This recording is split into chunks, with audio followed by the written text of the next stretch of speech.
So for our final demonstration for our ocarina, we're going to be doing the clear glazing idea. And what we're going to do for this is going to kind of coat over all the colors and make them look really nice and neat and protect our ocarina from getting damaged. So the one that you're going to use should say clear glaze, and it should say clear glaze on the side, and it should be this pinkish color.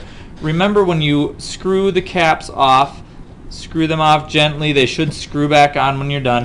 And the clear glaze should be this kind of just pinkish color. When you get done, it will be clear, but when you paint it on, it will look and appear pink. So I'm just going to slide this one out of the way, and when you get your clear glaze, it should be dripping on your brush like that. And you want to put a nice thick layer over it. Make sure to just pat it on gently with your brush. Don't smear it back and forth. If you smear it back and forth, what will happen is it'll lift the colors up and it'll kind of smear them all together. You'll lose that nice patterned, detailed design that you did the last time around, and it just won't end up looking very nice. So what you're going to do is you're going to keep working and get all of the top side done. As far as the bottom side of your ocarina goes, the side that's going to be sitting on the table, my bottom side of the ocarina is going to be the holes down here and the mouthpiece and the wind passage. You don't want any of that wind passage or any of the bottom to be glazed over, otherwise it'll stick to the kiln shelf. And it sticks to the kiln shelf, I have to break it off with a hammer, and we lose it, it's broken forever, and that would be really sad. So what you're going to do is make sure you don't have any clear glaze on the bottom. I repeat, no clear glaze on the bottom that touches the table. That's going to do two things for us. Number one, it won't get cemented to the kiln shelf, all right? But on another note, it's going to keep the wind passage and the air supply clean, and will keep it from getting dribbles on it or changing pitch or any of that stuff.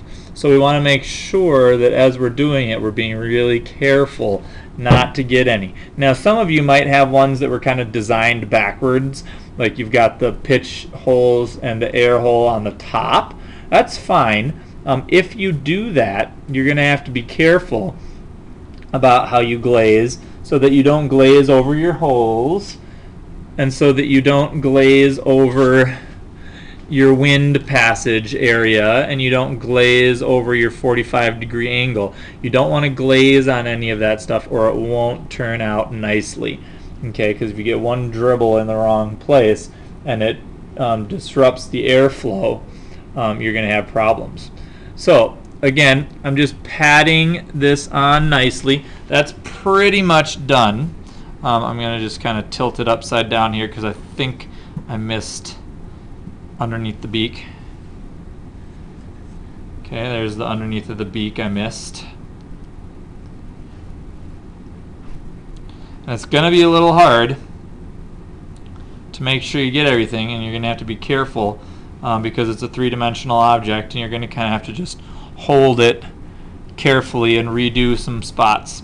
If you were to get a little bit of glaze on the bottom, what you can do is take a little paper towel, get it just a little bit wet, and gently rub off any extra glaze. Your underpainting, your underglaze should be dry from last week, so it hopefully won't lift up too much. But if you do lift up a little bit, you can always repaint it a little bit. So there's my finished ocarina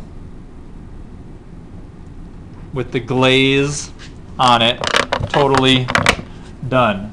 And if I turn this a little bit, you can kind of see the whole thing there and how that looks when it's finished. Okay, so again, there's my finished ocarina, kind of from the top. Okay, and that's what it looks like.